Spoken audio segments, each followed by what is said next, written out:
റിലീസായി. അപ്പം എല്ലായിടത്തും നല്ല റെസ്പോൺസ് ഉണ്ട്. അപ്പം ഞങ്ങൾ അതിൻ്റെ ഒരു സന്തോഷം പങ്കുവെക്കാനും പിന്നെ പടത്തെപ്പറ്റി സംസാരിക്കാനുമാണ് വന്നത്. അപ്പം എന്താ എല്ലാവരും നല്ല അഭിപ്രായം പറയുന്നുണ്ട്. എന്താ പടം വർക്കായി എന്ന് പറയുന്നവരുണ്ട്, വർക്കായില്ലെന്ന് പറയുന്നവരുണ്ട്. അപ്പം എന്താ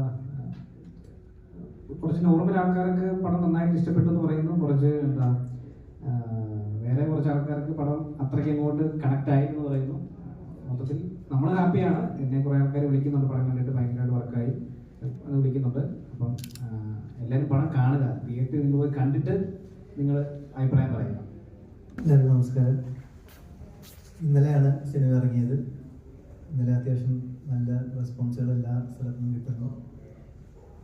ഇൻസ്റ്റാഗ്രാമിൽ നിന്നാണെങ്കിലും ഒരുപാട് പേഴ്സണൽ മെസ്സേജുകളും ഒരുപാട് ടാഗ്സും നല്ല നല്ല റിവ്യൂസ് കാണാൻ പറ്റുന്നു. ഒരുപാട് സന്തോഷം.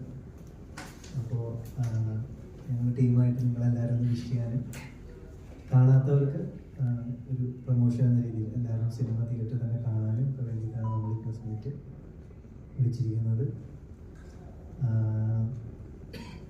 നിങ്ങൾ കണ്ടു വിലയിരുത്തുക എന്നുള്ളതാണ് എനിക്ക് പറയാനുള്ളത്. കാണാതെ അഭിപ്രായങ്ങൾ പറയരുത്. കണ്ടിട്ട് ആർക്കും എന്താ അഭിപ്രായം പറയാനുള്ള സ്വാതന്ത്ര്യം ഇവിടെ ഉണ്ട്. എല്ലാവരും പറയണം.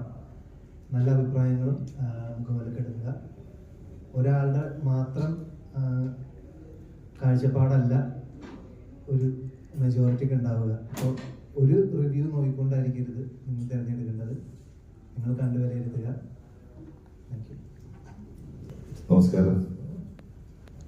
ഒരു സിനിമ ഇന്നലെ റിലീസായി. അതിൽ സജ്ജനങ്ങളായ പ്രേക്ഷകരുടെ എല്ലാം നല്ല ഗംഭീരമായ അഭിപ്രായമാണ്.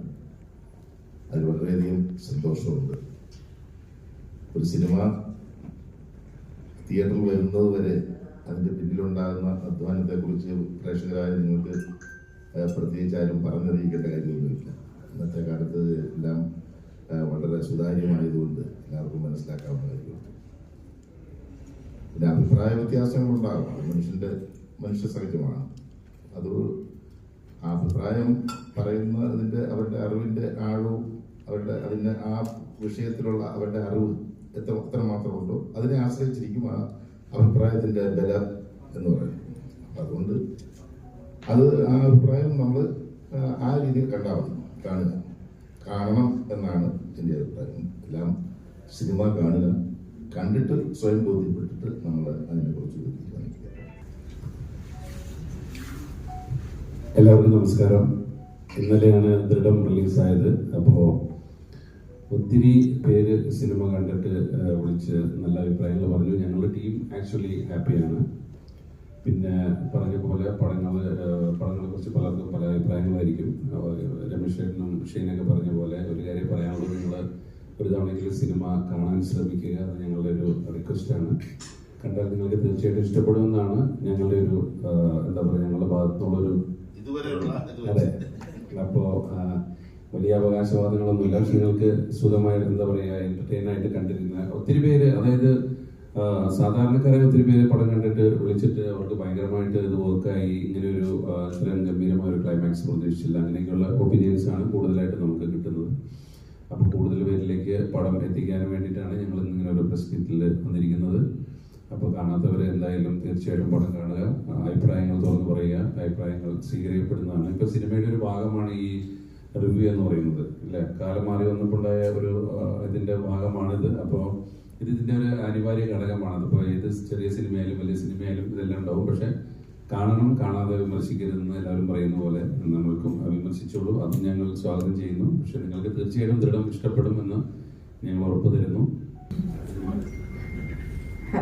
ഹായ്, എൻ്റെ പേര് സാനിയ. ഇതെൻ്റെ ഫസ്റ്റ് മൂവിയാണ്. എനിക്കെന്താ വെച്ചാൽ ഈ ടീമിനോട് വർക്ക് ചെയ്യാൻ പറ്റിയത് തന്നെ വലിയൊരു അവസരമായിട്ടാണ് ഞാൻ കാണുന്നത്. പിന്നെ മൂവിനെ പറ്റി പറയുകയാണെങ്കിൽ സോഫാർ എനിക്ക് കിട്ടിയ അഭിപ്രായങ്ങളും എൻ്റെ ഫ്രണ്ട്സൊക്കെ പറഞ്ഞതൊക്കെ നല്ല പോസിറ്റീവ് റിവ്യൂസ് ആണ്. അല്ലാതെയും കേൾക്കുന്നുണ്ട്. എനിക്ക് പറയാനുള്ളത്, നിങ്ങൾ മൊത്തത്തിലെ ജനറലൈസ് ചെയ്യാതെ എല്ലാവരെയും പേഴ്സണൽ ഒപ്പീനിയൻസ്, എല്ലാവരും പേഴ്സണലായിട്ട് പോയി കണ്ടിട്ട് ഒപ്പീനിയൻസ് പറയുന്നെങ്കിൽ കുറച്ചും കൂടി നല്ലതായിരുന്നു. Thank you. ഹലോ, എല്ലാവർക്കും നമസ്കാരം. ഞങ്ങളുടെ ദൃഢം മൂവി ഇന്നലെ റിലീസായി. അപ്പോൾ ഒരുപാട് നല്ല പോസിറ്റീവ് റിവ്യൂസ് നമുക്ക് കണ്ടിറങ്ങിയവർ പ്രത്യേകിച്ച് ഇതിൻ്റെ ഒരു ക്ലൈമാക്സ് എന്ന് പറയുന്നത് വളരെയധികം എല്ലാവർക്കും ഇഷ്ടപ്പെടുന്ന ഒരു കാര്യമായിട്ടാണ് എല്ലാവരും പറയുന്നത്. അപ്പം ഒത്തിരി നല്ല കണ്ടിറങ്ങിയവർ ഈ നല്ല റിവ്യൂസ് പറഞ്ഞ് ഞങ്ങളെ നേരിട്ടും അല്ലാതെയും ഇപ്പോൾ ഇൻസ്റ്റയിലൂടെ ആണെങ്കിലും അല്ലെങ്കിൽ ഫോൺ കോൾസിലൂടെ ആണെങ്കിലും ഒക്കെ നല്ല അഭിപ്രായം പറയുന്നുണ്ട്. Thank you so much. കാണാത്തവർ തിയേറ്ററിൽ തന്നെ പോയി കാണുക. പിന്നെ മറ്റു റിവ്യൂസിനെ പറ്റിയിട്ട് കൂടുതൽ ഞാൻ പറയുന്നില്ല, കാരണം നമ്മൾ ഏതൊരു അഭിപ്രായം എടുത്താലും സ്വന്തം അഭിപ്രായം എന്ന് പറഞ്ഞ് പലർക്കും പലതരത്തിലുള്ള അഭിപ്രായങ്ങളായിരിക്കും ഉണ്ടാവുക. അപ്പം നിങ്ങളുടെ അഭിപ്രായം എന്താണോ അത് ഞങ്ങളെ ജെനുവിൻലി അറിയിക്കുക എന്നുള്ളതാണ്. ഇപ്പോൾ ഒരാളുടെ ഇപ്പോൾ എൻ്റെ ഒരു അഭിപ്രായം ആയിരിക്കത്തില്ല നിങ്ങളിരിക്കുന്ന ഓരോരുത്തർക്കും. അപ്പം സ്വന്തമായിട്ട് പടം ഇഷ്ടപ്പെട്ടെങ്കിൽ നിങ്ങളെടുത്ത് സത്യസന്ധമായിട്ട് കാര്യങ്ങൾ പറയുക. ഇതൊരു ചെറിയ പടമാണ്, ഞങ്ങൾ എല്ലാവരുടെയും ഒരുമിച്ചുള്ളൊരു പരിശ്രമമാണ്. ഇപ്പോഴും ഞാൻ പറയുന്നത് ഞങ്ങളെപ്പോലുള്ള ആൾക്കാരെ എല്ലാവരെയും ഇതേപോലെ നല്ല കഥാപാത്രങ്ങളിലേക്ക് മുൻകൈ എടുത്ത് കൊണ്ടുവരാൻ എപ്പോഴും എല്ലാവരും ശ്രമിച്ചു എന്ന് വരില്ല. ഞങ്ങളെയൊന്നും അങ്ങനെ സപ്പോർട്ട് ചെയ്ത് മുന്നോട്ട് കൊണ്ടുവരാൻ ആൾക്കാരില്ല. ഇപ്പം ഞാൻ പേഴ്സണലി ഉള്ള കാര്യം പറയുകയാണ്, നമ്മളെയൊക്കെ കൈപിടിച്ച ഒരു ക്യാരക്ടറിന് അത് ഇവർ കൃഷ്ണപ്രഭ തന്നെ ഇന്ന ക്യാരക്ടർ ചെയ്യണം എന്ന് പറയുന്ന ഒരു പ്രൊഡ്യൂസറോ ഒരു ഡയറക്ടറോ ഇപ്പോൾ അങ്ങനെ ഉള്ളതായിട്ട് എനിക്ക് പേഴ്സണലി അറിയില്ല. ചിലപ്പോൾ പുറത്ത് പറയുന്നുണ്ടാവും ഒരു നല്ല ആർട്ടിസ്റ്റാണ്, അവർക്ക് നല്ല കൊടുക്കാമെന്ന് പറയുന്നവരുണ്ട് എന്ന് ഞാൻ കേട്ടിട്ടുണ്ട്. പക്ഷെ ഇപ്പോൾ ദൃഢമായിട്ട് തന്നെ എന്നെ ഇവരെ തന്നെ വയ്ക്കണം എന്ന് പറഞ്ഞാലും ഉണ്ടെന്ന് എനിക്കറിയില്ല. അപ്പം അതിൽ കുറച്ചെങ്കിലും ഒരു വ്യത്യസ്തനായിട്ടുള്ള ഒരാളെ ഞാൻ കണ്ടത് ജീതു സാറിൻ്റെ പ്രൊഡക്ഷൻ കമ്പനിയും ഇവർ മാട്ടിനെ പോലുള്ള ഇവർ ഈ ഒരു ടീമുമാണ്. അത് ഞാൻ മാത്രമല്ല കേട്ടോ, എല്ലാവരെയും. ഇപ്പം ദിനേശേട്ടനൊക്കെ ഞങ്ങൾ ചാൻസ് ചോദിച്ച് സീനിയർ ആയിട്ടുള്ള ആൾക്കാരാണെന്ന് തോന്നുന്നു. അപ്പോൾ നമുക്കൊരു അപ്പോൾ അത്തരം ക്യാരക്ടേഴ്സിനേക്ക് നമ്മൾ ചൂസ് ചെയ്യാൻ അവർ ഓർക്കുന്നു എന്നുള്ളതാണ് ഏറ്റവും വലിയൊരു അനുഗ്രഹവും വലിയൊരു സന്തോഷമായിട്ട് തോന്നുന്നത്. അതുകൊണ്ട് തന്നെയാണ് ഞാൻ ആദ്യമേ പറഞ്ഞത്, നമ്മളെപ്പോലുള്ളവർക്ക് ഇപ്പോൾ ചിലപ്പോൾ ഒരു കൂടി ഒരു 3-4 സീൻ, ചിലപ്പോൾ 10 സീൻ ഉണ്ടാവും, ചിലപ്പോൾ ഒരു സീനേ കാണത്തുള്ളൂ. അങ്ങനെ നല്ല ആർട്ടിസ്റ്റുകളാണ് എന്ന് പറയുന്നുണ്ടെങ്കിൽ കൂടിയും കുറച്ച് സീൻസിലായിട്ട് ഒതുങ്ങി പോവാറുണ്ട്. അതെന്തുകൊണ്ടാണെന്ന് പറഞ്ഞാൽ ഇപ്പം നിങ്ങൾ നേരത്തെ ചോദിച്ച പോലെ ഇത് എവിടെ നിന്നൊക്കെയാണ് ഇതിൻ്റെ ഉത്തരവും ഇതിൻ്റെ എന്താണ് ഒരു റീസൺ എന്നുള്ളത് ഞങ്ങൾക്ക് ഇതുവരെ കണ്ടുപിടിക്കാൻ പറ്റിയിട്ടില്ല. പിന്നെ നമുക്ക് ചില ആൾക്കാർ ചോദിക്കും എന്തിനാണ് പോയി ഒരു സീനൊക്കെ ചെയ്യുന്നത് എന്ന് ചോദിക്കും. പക്ഷെ അത് ചെയ്യുമ്പോൾ ഞങ്ങൾക്കൊരു സന്തോഷമുണ്ട്, കാരണം ഞങ്ങൾ ചാൻസ് ചോദിച്ച് സിനിമയിൽ വന്നതാണ്. അപ്പോൾ ചാൻസ് ചോദിച്ച് സിനിമയിൽ വന്നവർക്ക് അതിൻ്റെ ഒരു സീനാണെങ്കിൽ കിട്ടുമ്പോഴുള്ള സന്തോഷം ഞങ്ങൾക്കാണ് അറിയാൻ പറ്റുന്നത്. പറയുന്നവർക്ക് മാറി നിന്ന് പല അഭിപ്രായങ്ങളും പറയാം. ഈ ഒരു സീനാണെങ്കിലും ചെയ്ത് അത് ഫലിപ്പിക്കുക എന്നുള്ളതും അതും ഒരു ടാസ്ക്കാണ്.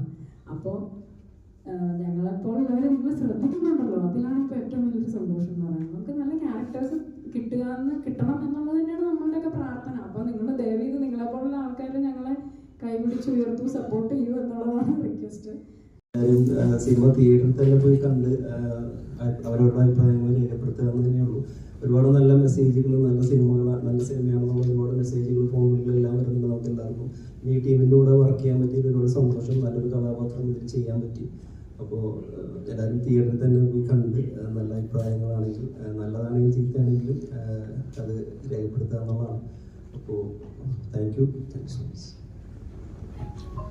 എല്ലാവർക്കും നമസ്കാരം. എൻ്റെ പേര് വിനോദ് ബോസ് എന്നാണ്. കുറച്ച് സിനിമകളിലൂടെ ഞാൻ മലയാള സിനിമയിലുണ്ട്. ഓപ്പറേഷൻ ജാവയൊക്കെ നിങ്ങൾ കണ്ടിട്ടുണ്ടെങ്കിൽ അവിടെ നിന്നാണ് എൻ്റെ ഒരു എന്താ പറയുക ക്യാരക്ടർ റോൾസൊക്കെ ഞാൻ ചെയ്തു തുടങ്ങിയത്. ജിത്തു സാറിൻ്റെ തന്നെ പ്രൊഡക്ഷനിൽ ഇപ്പോൾ 3ാമത്തെ സിനിമയാണ് ചെയ്യുന്നത് ദൃഢം. ഒരുപാട് പ്രതീക്ഷയോടുകൂടി ചെയ്തൊരു സിനിമയാണ് ദൃഢം. അപ്പോൾ മാർട്ടിൻ്റെ ഡയറക്ഷൻ ഭയങ്കര രസകരമായി തന്നെ ഞങ്ങളൊരു ഫാമിലി പോലെ ചെയ്ത, ഷൈൻ്റെ കൂടെയൊക്കെ നമ്മളൊരു ഫാമിലി പോലെ നമ്മൾ ഒത്തുചേർന്ന് ചെയ്തൊരു സിനിമയാണ് ദൃഢം. പല സൈഡിൽ നിന്ന് പല ഭാഗത്തുനിന്ന് പല രീതിയിലുള്ള കമൻറ്റുകൾ വരുന്നുണ്ടെങ്കിലും മനഃപൂർവ്വമുള്ള ഒരു ഗ്രേഡിങ് ഒക്കെ നടക്കുന്ന പോലെ നമുക്ക് ഇടയ്ക്ക് തോന്നും. പക്ഷെ അപ്പം ഞാൻ വിചാരിക്കുന്നത് വെച്ചാൽ ഇപ്പം എല്ലാവരും, ഞാൻ പോലും കുറേ കാലങ്ങളായിട്ട് സിനിമയിൽ അവസരങ്ങൾക്ക് വേണ്ടി നടന്നു. അങ്ങനെ ഒരു സ്ലോലി ഇങ്ങനെ കയറി വരുന്നൊരു സമയമാണ്. ഇത്രയും സ്ക്രീൻ പ്രസൻസ് ഉള്ള അല്ലെങ്കിൽ സ്പേസ് അത്രത്തോളം എൻ്റെ ക്യാരക്ടറിന് കിട്ടിയ ഒരു സിനിമ ദൃഢമാണ്. അപ്പോൾ വലിയ പ്രതീക്ഷയോടുകൂടി ഞങ്ങളെല്ലാവരും വെയിറ്റ് ചെയ്യുന്ന ഒരു ഫ്രണ്ട്സ്, നമുക്ക് ഒരു ഫാമിലി ഉണ്ട്, അവരൊക്കെ വലിയ പ്രതീക്ഷയോടുകൂടി കാണുന്ന ഒരു സിനിമ. ആ സിനിമ നമ്മൾ ഇന്നലെ കണ്ട സമയത്ത്, ഞാൻ ഇന്നലെയാണ് ഡബിങ് കഴിഞ്ഞിട്ട് നമ്മൾ സിനിമ കാണുന്നത്. വാവ് ഫാക്ടേഴ്സ് ഒരുപാട് ഉള്ള ഒരു സിനിമയാണ് ദൃഢം. ഏറ്റുനിന്ന് കൈയടിക്കുന്ന ആൾക്കാരൊക്കെ ഞങ്ങൾ കണ്ടിട്ടുണ്ട് ആ സമയത്ത്. അതുപോലത്തെ ഒരു ഭയങ്കര വാവ് ഫാക്ടർ ഉള്ള സിനിമയാണ്.